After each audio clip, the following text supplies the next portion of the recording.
ನಮಸ್ತೆ ವೀಕ್ಷಕರೇ.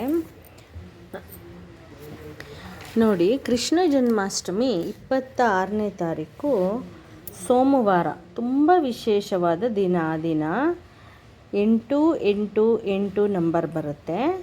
ಆದ್ದರಿಂದ ಇದು ತುಂಬ ವಿಶೇಷವಾದದ್ದು. ಆ ದಿನ ನೋಡಿ, ಶಿವ, ಪ್ರಭು ವಿಷ್ಣು ಹಾಗೂ ಕೃಷ್ಣ ಎಲ್ಲರ ಒಂದು ಕಾಲ ದಿನ. ಅದು ವಿಶೇಷವಾದ ದಿನ. ಕೃಷ್ಣ ಹುಟ್ಟಿದ್ದು ಜನ್ಮಾಷ್ಟಮಿ, ಕೃಷ್ಣ ಜನ್ಮ ಅಷ್ಟಮಿ ದಿನ, ಅಂದರೆ ಅಷ್ಟಮಿ ದಿನ ಜನನ ಆಗಿದ್ದು. ಮತ್ತು ಯೋಗ ಬಂದು ವಜ್ರಯೋಗದಲ್ಲಿ ಜನನ ಕೃಷ್ಣನದು. ವಾರ ಬಂದು ಬುಧವಾರ 12 ಗಂಟೆಗೆ ವಜ್ರಯೋಗದಲ್ಲಿ ಜನನ ಆಗಿದ್ದು. ಮತ್ತು ರೋಹಿಣಿ ನಕ್ಷತ್ರ ಇರುತ್ತೆ. ಕೃಷ್ಣ ಜನನ ಕಾಲದಲ್ಲಿ ರೋಹಿಣಿ ನಕ್ಷತ್ರದಲ್ಲಿ ಜನನ ಆಗಿರೋವಂಥದ್ದು. ಆ ದಿನ ಬುಧವಾರ. ಈ ಒಂದು ವಿಶೇಷವಾದ ದಿನ ಅಂದರೆ ನೀವು ಕೃಷ್ಣನಿಗೆ ಒಂದು ಅರ್ಘ್ಯ ಬಿಡುವಂಥ ದಿನ ರೋಹಿಣಿ ನಕ್ಷತ್ರ ಆಗಿರಬೇಕು.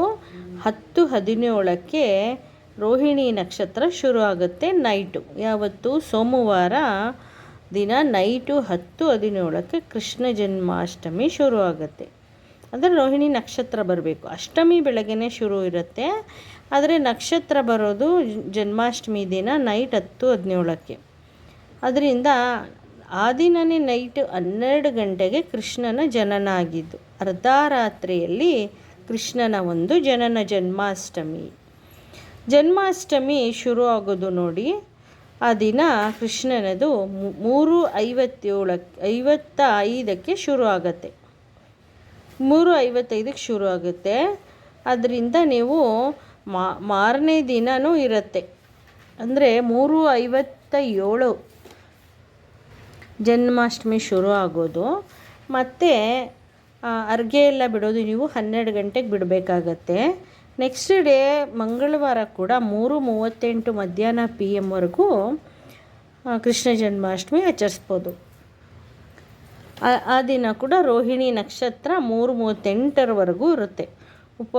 ಉಪವಾಸ ಮುರಿಯೋದೆಲ್ಲ ಮಂಗಳವಾರ ಪಾರಾಯಣ ಡೇ ಅಂತ ಹೇಳ್ತಾರೆ. ನೋಡಿ, ಕೃಷ್ಣನಿಗೆ ಆ ದಿನ ನೀವು ತುಂಬ ಉಪವಾಸ ಮಾಡಿ ತುಂಬ ನೇಮನಿಷ್ಠೆಯಿಂದ ಮಾಡಬೇಕು. ಕೃಷ್ಣ ಬಂದ್ಬಿಟ್ಟು ತುಂಬ ಒಂದು ವಿಶೇಷವಾದಂಥ ಒಂದು ಮಗು ರೂಪದಲ್ಲಿರೋ ಅಂಥ ಒಂದು ವಿಗ್ರಹ ತಂದು ನೀವು ಅವತ್ತು ಮನೆಗೆ ತರೋದ್ರಿಂದ ನಿಮಗೆ ಎಲ್ಲ ಒಳ್ಳೆಯದಾಗತ್ತೆ. ಮನೇಲಿ ಏನೇ ನೆಗೆಟಿವಿಟಿ ಇದ್ದರೆ ನಿಮಗೆ ಎಲ್ಲ ಹೊಟ್ಟೋಗತ್ತೆ. ಬೆಳ್ಳಿದಾದರೂ ತೊಗೊಂಬನ್ನಿ, ಹಿತ್ತಾಳೆದು ಸಿಗುತ್ತೆ ಅದಾದರೂ ತರ್ಬೋದು, ಮರದ್ದಾದರೂ ತರ್ಬೋದು, ನೀವು ಯಾವುದೇ ರೂಪದಲ್ಲಾದರೂ ತರ್ಬೋದು. ಆ ಮಗು ರೂಪದಲ್ಲಿರುವಂಥದ್ದು ತಂದು ನೀವು ಪೂಜೆ ಮಾಡೋದ್ರಿಂದ ಅದಕ್ಕೆ ತುಂಬ ಶಕ್ತಿಶಾಲಿಯಾಗಿ ಇರುತ್ತೆ. ಅದು ಇದಕ್ಕೆ ಪ್ರಾಣ ಪ್ರತಿಷ್ಠಾಪನೆ ಮಾಡಬೇಕು. ನೀವು ಮಂತ್ರ ಉಚ್ಚಾರಣೆ ಮಾಡಿ ಹಾಸನಂ ಸಮರ್ಪಯಾಮಿ ಆಗಮನಾರ್ಥೋ ಗಮನಾರ್ಥಾತೋ ಅಂತ ಹೇಳಿಬಿಟ್ಟು ನೀವು ಪ್ರಾಣ ಪ್ರತಿಷ್ಠಾಪನೆ ಮಾಡಬೇಕು. ಕೃಷ್ಣನನ್ನು ಪ್ರಾಣ ಪ್ರತಿಷ್ಠಾಪನೆ ಮಾಡಬೇಕು ಅಂದರೆ ನೀವು ವಿಶೇಷವಾಗಿ ಪೂಜಾರಾಧನೆ ಮಾಡ್ಕೋಬೇಕು. ಕೃಷ್ಣನ ಮನೆಯೊಳಗೆ ತರಬೇಕಾದ್ರೆ ನೀವು ಅದರ ಹೆಜ್ಜೆಗಳನ್ನ ನಿಮ್ಮ ಕೈಗಳಿಂದ ಮಾಡಿ ಅದ್ರ ಮುಂದೆ ಡಾಟ್ ಇಡಬೇಕು. 5 ಡಾಟು. ಕೈಯಿಂದ ನೀವು ಒಂದು ಸಿದ್ದೆ ಉಂಡೆ ಬರುತ್ತೆ, ಅದನ್ನು ಕಲಿಸ್ಕೊಂಡು ಅದರಲ್ಲಿ ಡಿಪ್ ಮಾಡಿಕೊಂಡು ನೀವು ಮನೆಯೊಳಗೆ ಬರೋ ಥರ ಹೆಜ್ಜೆಯನ್ನು ಇಡಬೇಕು. ಕೃಷ್ಣನ ಒಂದು ಪೀಠ ರೆಡಿ ಮಾಡಬೇಕು. ಹಳದಿ ವಸ್ತ್ರದ ಮೇಲೆ ಅದನ್ನು ಸ್ಥಾಪನೆ ಮಾಡ್ಕೋಬೇಕು. ಕೃಷ್ಣನಿಗೆ ಅಭಿಷೇಕ, ನೈವೇದ್ಯ, ತುಳಸಿ ಹೂ, ಪರಿಮಳಯುಕ್ತವಾದ ಹೂಗಳನ್ನು ನೀವು ಬಳಸಬೇಕಾಗತ್ತೆ. ಮತ್ತು ಪನ್ನೀರ್ ರೋಸ್ ಅಂತ ಸಿಗುತ್ತೆ, ಅದನ್ನು ಯೂಸ್ ಮಾಡಬೇಕು. ತುಳಸಿ ಅಂತೂ ಕಡ್ಡಾಯವಾಗಿರಬೇಕು. ನೋಡಿ, ಯಾರು ಆ ದಿನ ಕೃಷ್ಣನ ಜನ್ಮಾಷ್ಟಮಿ ದಿನ ಉಪವಾಸ ಆಚರಿಸ್ತಾರೆ ಅಂಥವರು 1000 ಕೋಟಿ ಏಕಾದಶಿ ಮಾಡಿದಷ್ಟು ಪುಣ್ಯ ಫಲ ಸಿಗುತ್ತೆ ನೋಡಿ. ಕೃಷ್ಣ ಜನ್ಮಾಷ್ಟಮಿ ದಿನ ಉಪವಾಸ ಮಾಡೋದ್ರಿಂದ ಯಾರೂ ಅನ್ನ ಸೇವಿಸಬಾರ್ದು, ದವಸ ಧಾನ್ಯ ಸೇವಿಸಬಾರ್ದು, ಯಾವುದೇ ಕಾರಣಕ್ಕೂ ಯಾವ ಒಂದು ರೇಷನ್ನಿಂದ ಮಾಡಿರೋವಂಥ, ಕಾಳು ಕಡಿ ಮಾಡಿರೋವಂಥ, ರೈಸಿಂದ ಮಾಡಿರೋವಂಥ ಆಹಾರ ಎಲ್ಲ ಸೇವಿಸಬಾರ್ದು. ಈ ಆ್ಯಪಲ್ಲು, ಆರೆಂಜು, ಬನಾನಾ ಹಾಲು ಮತ್ತು ಕೃಷ್ಣನಿಗೆ ಯಾವ್ಯಾವ ನೈವೇದ್ಯ ಇಡಬಾರ್ದು ಅಂತ ಹೇಳ್ತೀನಿ ಕೇಳಿ. ಬೇಳೆಯಿಂದ ಮಾಡಿರೋ ಪದಾರ್ಥದಲ್ಲಿ ನೈವೇದ್ಯ ಮಾಡಬಾರ್ದು. ಹೆಸರು ಬೇಳೆಯಿಂದ ಮಾಡಿರುವಂಥದ್ದು ನೈವೇದ್ಯ ಮಾಡಬಾರ್ದು. ಮತ್ತು ಅಣಬೆಯಿಂದ ಏನಾದರೂ ಮಾಡಿದರೆ ನೀವು ಅದನ್ನು ದಯವಿಟ್ಟು ಇಡಬಾರ್ದು. ಮತ್ತು ಎಣ್ಣೆಯಿಂದ ಮಾಡಿರೋದು, ಕರ್ಜಿಕಾಯಿ, ಕಡುಬಿಂದ ಆಗಿರ್ಬೋದು, ಅಕ್ಕಿ ಹಿಟ್ಟಿನಿಂದ ಮಾಡಿರುವಂಥದ್ದು ನೈವೇದ್ಯ ದೇವರಿಗೆ ಮಾಡ್ಬೋದು. ಬಟ್ ನೀವೇನು ಅದನ್ನು ತಿನ್ನೋ ಹಾಗಿಲ್ಲ. ರೈಸಿಂದ ಮಾಡಿರುವಂಥದ್ದೇನು ತಿನ್ನೋ ಹಾಗಿಲ್ಲ. ಮತ್ತು ಅವಲಕ್ಕಿಯಿಂದ ಏನಾದರೂ ಮಾಡಿದರೆ ನೈವೇದ್ಯ ಅದನ್ನು ಕೂಡ ಮಾಡ್ಬೋದು. ಒಗ್ಗರಣೆ ಹಾಕಿರೋದೇನು ಇಡೋ ಹಾಗಿಲ್ಲ. ಮತ್ತು ಈರುಳ್ಳಿ ಬೆಳ್ಳುಳ್ಳಿ ಬಳಸಿರೋ ಅಂಥದ್ದು ಯಾವ ನೈವೇದ್ಯನೂ ಕೃಷ್ಣನಿಗೆ ಇಡಬೇಡಿ. ನೋಡಿ, ರವೆ ಉಂಡೆ ಮಾಡಿರ್ಬೋದು, ತಂಬಿಟ್ಟು ಮಾಡ್ಬೋದು, ಏನಾದರೂ ಸ್ವೀಟ್ಸ್ ಮಾಡಿ ಇಡ್ಬೋದು. ಸಜ್ಜಿಗೆ ಮಾಡಿಡ್ಬೋದು, ಹಾಲು ಮತ್ತು ರಸಮಲೈ ಅಂತ ಬರುತ್ತೆ ಅದು ಮಾಡ್ಬೋದು. ಸ್ವೀಟ್ಸ್ ಏನು ಬೇಕೋ ಮಾಡಿ ನೀವು ಇಡ್ಬೋದು. ಜಾಮೂನ್ ಮಾಡಿಡ್ಬೋದು. ನೈವೇದ್ಯಕ್ಕೆ ಹಣ್ಣು ಹಂಪಲುಗಳೆಲ್ಲ ಇಡ್ಬೋದು. ಕೃಷ್ಣನ ಆರಾಧನೆ ಮತ್ತು ಕೃಷ್ಣನಿಗೆ ಪ್ರಾಣ ಪ್ರತಿಷ್ಠಾಪನೆ ಮಾಡಬೇಕು. ಮಾಡಿಕೊಂಡು ನೀವು ಅಭಿಷೇಕ ಮಾಡಿ ಮಂತ್ರ ಉಚ್ಚಾರಣೆ ಮಾಡಿ ಕೃಷ್ಣನಿಗೆ ಪೀಠ ರೆಡಿ ಮಾಡಿ ಕೃಷ್ಣ ಬಂದು ಅದ್ರ ಮೇಲೆ ಕುಳಿತುಕೊಳ್ಳುತ್ತೆ. ಅಂದರೆ ಪ್ರಾಣ ಪ್ರತಿಷ್ಠಾಪನೆ ಪ್ರತಿಯೊಬ್ಬರ ಮನೆಗೂ ಆ ನಂದ ಗೋಪಾಲ ಬರುವಂಥ ದಿನ ಸೋಮವಾರ. ತುಂಬ ವಿಶೇಷವಾದ ದಿನ ಅವತ್ತು. ನಿಮಗೆಲ್ಲರಿಗೂ ಆಶೀರ್ವಾದ ಕೊಡೋಕ್ಕೋಸ್ಕರನೇ ನಂದಗೋಪಾಲ ಬಾಲ ಲಲ್ಲ ಕೃಷ್ಣ ಬರ್ತಾರೆ ಎಲ್ಲರ ಮನೆಗೂ. ನಿಮ್ಗೆ ಆಶೀರ್ವಾದ ಕೊಡ್ತಾರೆ. ಯಾರು ಭಕ್ತಿಯಿಂದ ಕರೀತಾರೆ ಅಂಥವ್ರ ಮನೆಗೆ ಬರುವಂಥದ್ದು ಈ ಕೃಷ್ಣ ಬಾಲ ಲಲ್ಲ. ಕೃಷ್ಣನ ಆರಾಧನೆ ಮತ್ತು ಕೃಷ್ಣನ ಒಂದು ಅಷ್ಟೋತ್ತರ ಶತನಾಮಾವಳಿ 108 ನಾಮಗಳು ಕೃಷ್ಣನದು. ನೀವು ಇದನ್ನು ಹೇಳ್ಕೊಳ್ಳಿ. ಒಂದೊಂದೇ ತುಳಸಿ ದಳನ ಅರ್ಪಿಸ್ತಾ ಕೃಷ್ಣನಿಗೆ ನೀವು ಒಂದೊಂದೇ ನಾಮ ಹೇಳ್ತಾ ಅರ್ಪಿಸ್ಬೇಕು. ಒಂದೊಂದೇ ದಳ. ಕೃಷ್ಣನಿಗೆ ತುಳಸಿ ಹಾರ ಪ್ರಿಯ, ತುಳಸಿಯ ಪ್ರಿಯ. ರಾಧೇ ಕೃಷ್ಣ ರಾಧೇ ಕೃಷ್ಣ ರಾಧೇ ಕೃಷ್ಣ ಅಂತ ಮಂತ್ರ ಹೇಳ್ಕೊಳ್ಳಿ. ಅರ್ಪಣೆ ಮಾಡಿ ತುಳಸಿನ. ಮತ್ತು ರಾಧೇ ಕೃಷ್ಣ ಅಂತ ಹೇಳ್ಕೊಂಡು ಅರ್ಪಣೆ ಮಾಡೋದ್ರಿಂದ ನಿಮಗೆ ನೋಡಿ, ರಾಧೇನ ಕರೀದೆ ಕೃಷ್ಣ ಬರೋದಿಲ್ಲ, ಕೃಷ್ಣನ ಕರೀದೆ ರಾಧೆ ಬರೋದಿಲ್ಲ. ಆದ್ದರಿಂದ ತುಂಬ ವಿಶೇಷವಾಗಿ ಪೂಜೆ ಮಾಡ್ಕೊಳ್ಳಿ. ಕೃಷ್ಣನಿಗೆ ಪಂಚಾಮೃತ ಅಭಿಷೇಕ ಪ್ರಿಯ. ಪಂಚಾಮೃತ ಅಭಿಷೇಕ ಮಾಡಿ ಕೃಷ್ಣನಿಗೆ. ಮತ್ತು ಅರ್ಶಿನ ಹಾಕ್ಬಿಟ್ಟು ಅರ್ಶಿನದ ನೀರಿನಿಂದ ಅಭಿಷೇಕ ಮಾಡಿ ಕೃಷ್ಣನಿಗೆ. ನೀವು ಕೃಷ್ಣನ ತಂದುಬಿಟ್ಟು ಹೀಗೆ ಆರಾಧನೆ ಮಾಡಿ. ಮತ್ತು ರಾಮನ ವಿಗ್ರಹ ಇದ್ರೋತು ರಾಮನಿಗೂ ಅಭಿಷೇಕ ಮಾಡಿ. ಮತ್ತು ವೆಂಕಟೇಶ್ವರ ಸ್ವಾಮಿಯ ವಿಗ್ರಹ ಇದ್ದರೆ ಕೃಷ್ಣನೇ ಎಲ್ಲ.